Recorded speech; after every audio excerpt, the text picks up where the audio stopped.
Hello there, you're watching Context and I'm Orkan Amashov here.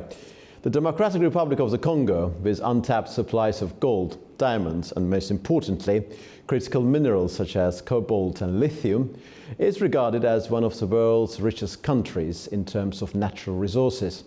However, this abundant wealth has not brought the nation happiness and prosperity it could have enjoyed.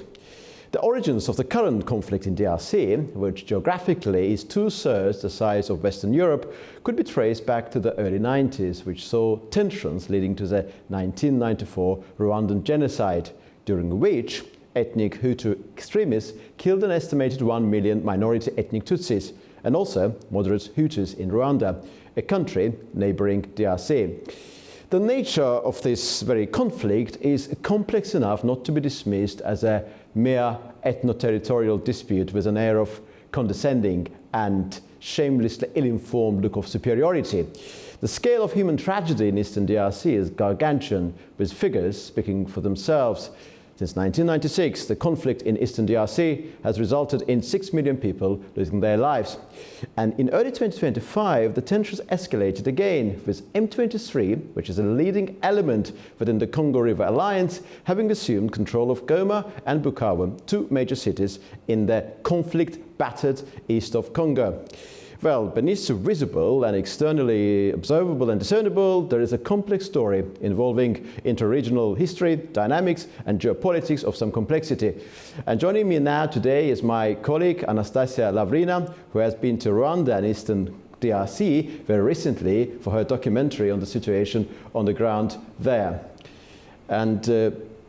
Anastasia Lavrina has been there for the purpose of her documentary, and today I'm privileged to interview her about the documentary, about its key elements, and also about the very reasons that took her to this conflict-battered part of Africa. Anastasia, so good to see you. Thanks very much indeed for joining us today. Thanks so much for inviting me.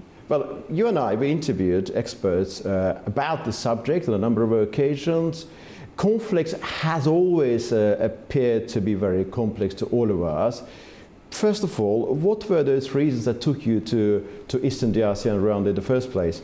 I guess it is very important for our channel, for A News, to be among the top leading global media sources who were granted an access to Goma, to talk with the main people there, to talk with the IDPs, those who are suffering since the beginning of this conflict. Therefore, for us, it was very important to investigate what is happening on the ground, because there is a lot of information in the internet.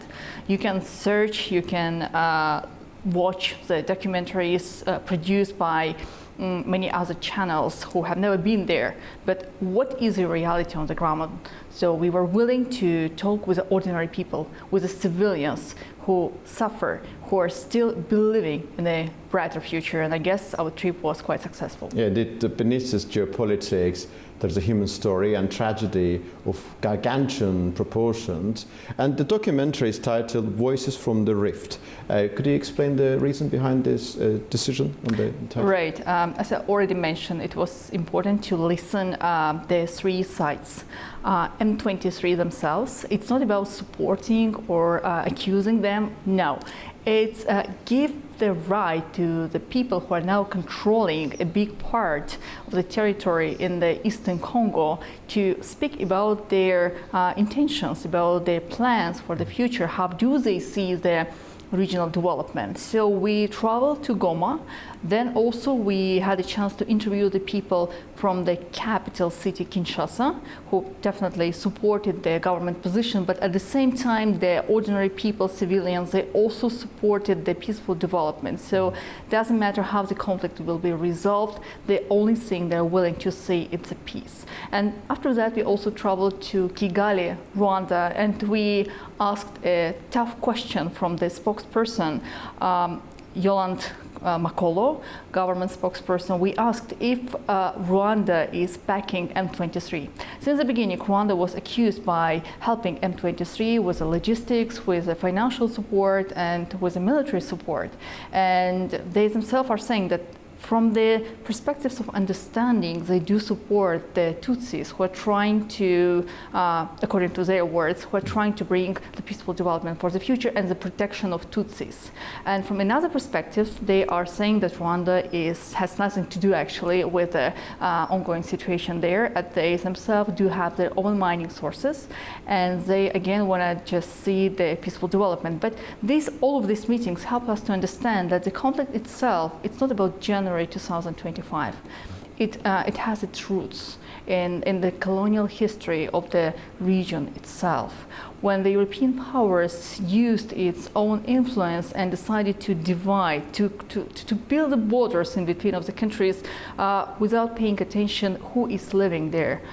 Minority groups, Tutsis, Hutus, ethnic groups who were suffering a lot since that time. And even today, some European powers who are talking about the development of the regions, they don't want to notice that the colonial past and neo-colonialism, which is still present in some of the countries, are bringing a lot of instability and a lot of deaths in the region itself. Thank you, Anastasia. And of course, this conflict is incredibly complex. You talk about three parties.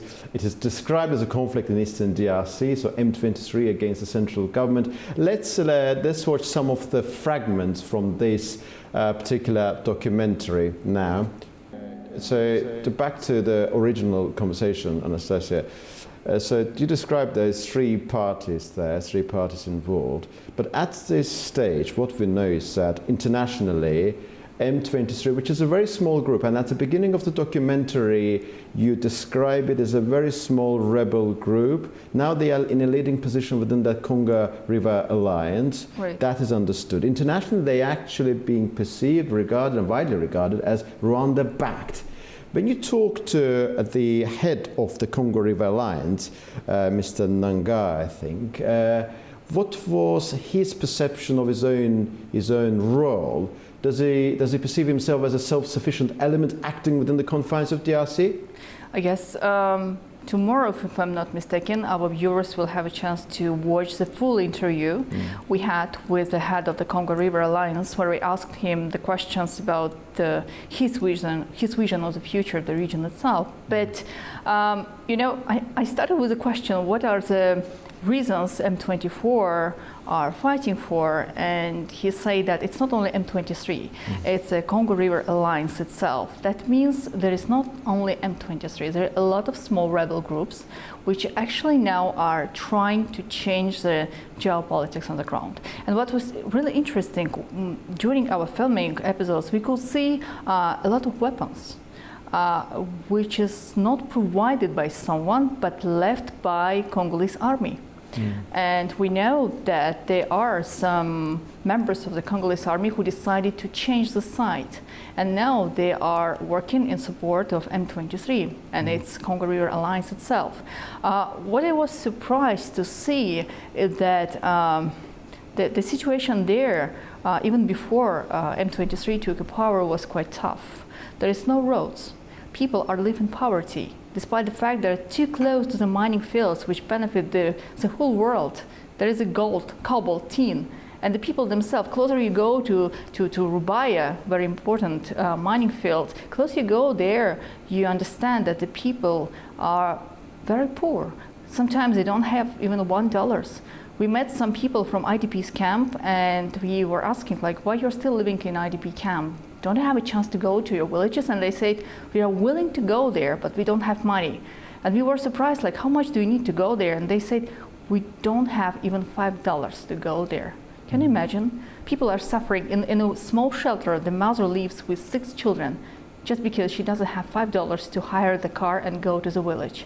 And you can imagine this is a place where European companies are working, where they're working on the mining fields, they're benefiting, they're taking the mineral resources which is being sold after. And those who are accusing Rwanda should also take into account that some minerals which were actually produced from those mining fields even before, they were transported through Rwanda, just because Kinshasa itself is far away from the places, like 2,000 kilometers around, if I'm not mistaken. Therefore, there is a big question, why those regions are still live in poverty, so much undeveloped. and people there are struggling, surviving. There are a lot of military groups, not only M23, who are not under the control of M23. So, and before I want to conclude my answer, we also spoke with some refugees who decided to escape the region and travel to Rwanda because they feel unsafe. And we asked them why it's happening. They said, we are Tutsi. And despite the fact that M23, they are Tutsi by themselves, we are not feeling protected just because they are not controlling the situation in our villages. So in the places where M23 is not taking place at the moment, when they don't have the power yet, these Tutsis still feeling threat, they're still being killed, and some of them even say that their relatives were eaten. We are living in the 21st century. And Africa and the problems in the African continent, unfortunately, are still very much neglected.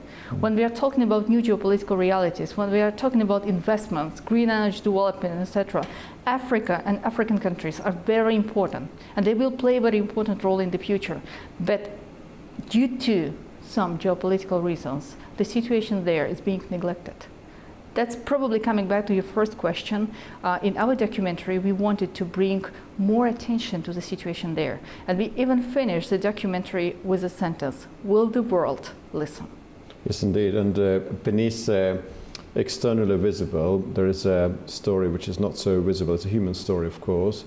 And sort of your documentary, as I understand, sort of pierces through that sort of that layer and takes us into the gist of the problem, which is human tragedy. But the reason why I suppose commentators, analysts and foreign governments extensively talk about DRC and Rwanda, in this particular case Eastern DRC, is also largely connected with these regions, with these countries' natural resources. We talked about lithium resources and so forth.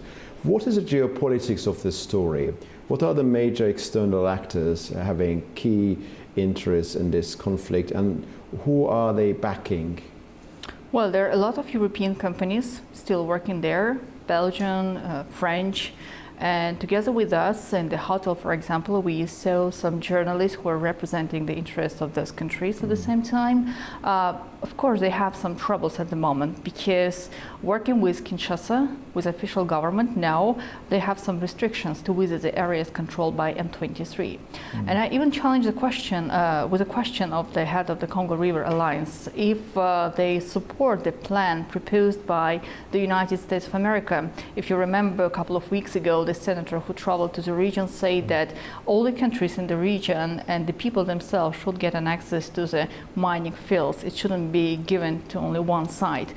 And he said that yes, M23 are willing to have more, let's say, international companies to present in the region, but they are trying, again, I'm citing the word said by M23, it's not my personal opinion, they are saying that they need to fight with corruption.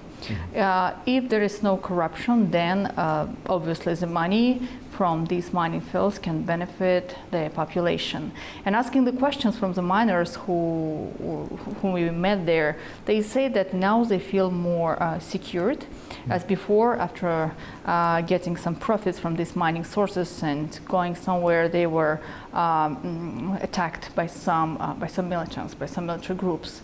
As for now, they feel more secured. But you know, it's quite a complicated situation there. Can you imagine how civilians are living under the pressure? There are still militants. The people are walking with the weapons around the streets. It's quite a difficult situation for children when, since childhood, they have to see this type of war going on. And you know, it's still. I don't believe actually the situation to be resolved in the near future because there are so many interests are interconnected. America, European Union, European countries, the bordering countries, Uganda, Rwanda, and some others.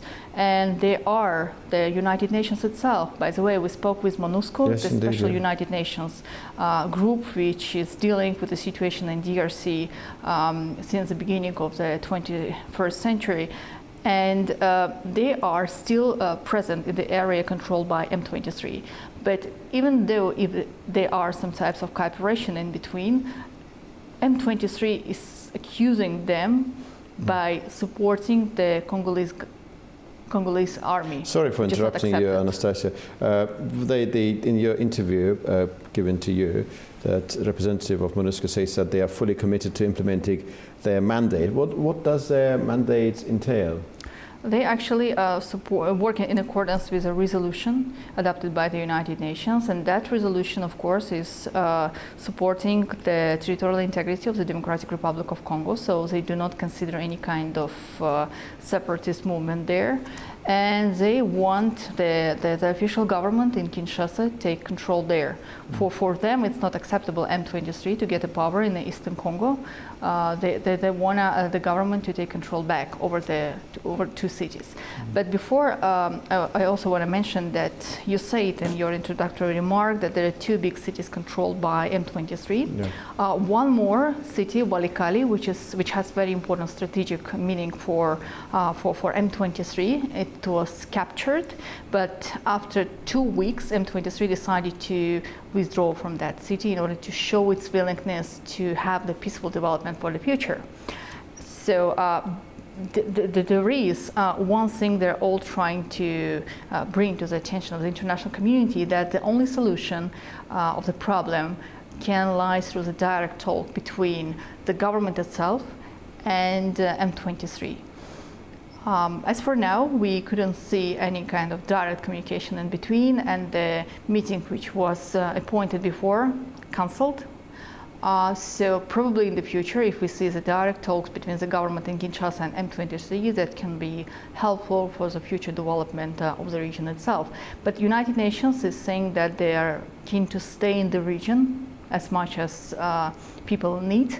And they are still providing some humanitarian assistance to the families which are suffering because of the conflict, because of the poverty, because of the lack of any kind of shelter or houses, destructions and anything else. So, yeah. And sorry, Anastasia, what's the nature of the relationship between M23 and other elements within the Congo River Alliance? Because you said that you've been to certain areas not controlled by M23, and the people living there were not very happy, they were not feeling safe.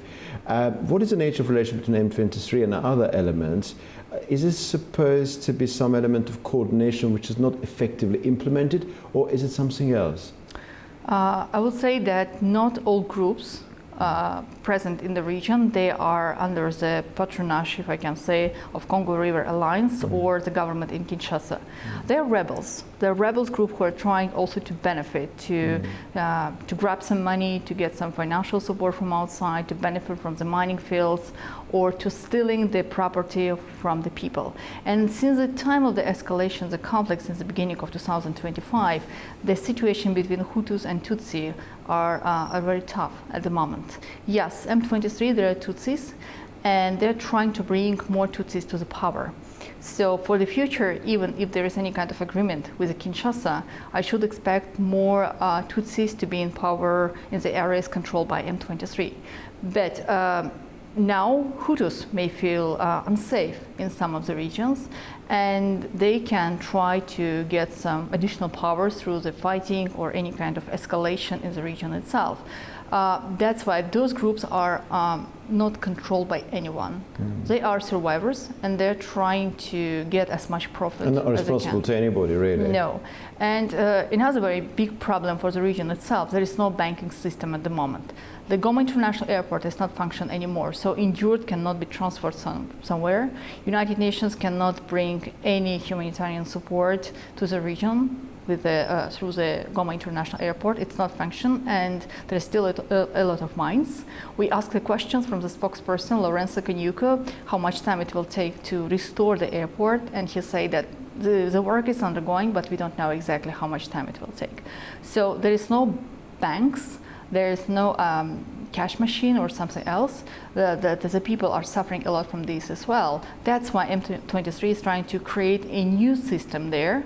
Let's say open a new bank and distribute some licenses to the entrepreneurs who can probably start dealing with new business activities in the region.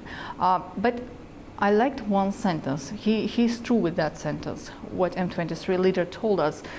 He said that sanctions, we don't have any bank account there. Therefore, sanctions will not bring any problems for us, but it will definitely bring a lot of troubles to the people, to the populations, to the ordinary people who have the bank account and who do not have an access to the economic system, bank system at the moment. So it's a good example of the situation when the sanctions cannot benefit anyone. Neither M23, neither the international community, nor the ordinary people themselves. Indeed, thank you very much indeed, Anastasia. Thank you very much indeed for your answers. It looks like that my initial comment, which I made during the introduction, that this conflict is very complex, it cannot be dismissed with an air of ill-informed look of superiority. Indeed has been justified, because there's an ethno-territorial element there, no doubt, a story involving Tutsis and Hutus. There's a story surrounding this natural resource, critical minerals, geopolitics coming into the equation. Right. And also, from what you said and from on the basis of what your documentary effectively says, the state, in a classical sense of the word, the state, sovereign state, functioning state, has not been established in DRC. You can say, in particular, bearing in mind those groups which are not responsible, not accountable towards anybody. They're not controlled by M23, they're not controlled by Congo River Alliance, they're not even controlled by the central government in DRC. So we shouldn't forget that Congo, DRC, I mean, it's a country with a huge, very large territory. If I'm not mistaken, with the size of 11th country in the world. Yeah. Therefore, it's quite complicated to keep control. I think it's very big, actually. It is 2/3 the size of the Western Europe together. Right. So it took Italy, probably Germany, France, all together. That's effectively the big country. But what's the population of DRC? Is it a big country in terms of population? I have to check this information. But I mean itself, can you imagine how it's difficult to control the situation far away from the capital? It's very big. It's quite often what we there are a lot of airports, by the way, around the country. If you want to go somewhere, there is no need to take a car. And what you said about the geography, that actually those resources, mineral deposits, are actually closer to the capital of Rwanda rather than to the capital of DRC, is actually a very telling example why they are in charge, not they are in charge. And there are no roads. Yeah. And we ourselves, we could see it. It took us almost 5 hours to go from Goma to Rubaya, and after heavy rain, it took us 10 hours almost to go from Rubaya back to Goma. You're almost stuck on the road, and there are a lot of cars who need the help to pass away. And we were told that if the roads are good for the proper entrepreneurs, it will take only 4 hours to go from one destination to another. But because of the lack of the roads, it takes 4 days for them. You can imagine how the situation is complex there. Thank you again. Thank you, Anastasia. Thank you very much indeed. Well, I've conversed with my colleague, Anastasia Lavrina, on her latest documentary titled Frontline, DRC Voices from the Rift, wherein she explains the story of Eastern DRC, the tensions on the ground, the fate of the population there, their human stories, of course, and also wider geopolitical dynamics, which have so far proven to be incredibly complicated and somewhat intractable. Well, you were watching Context, and see you very soon indeed.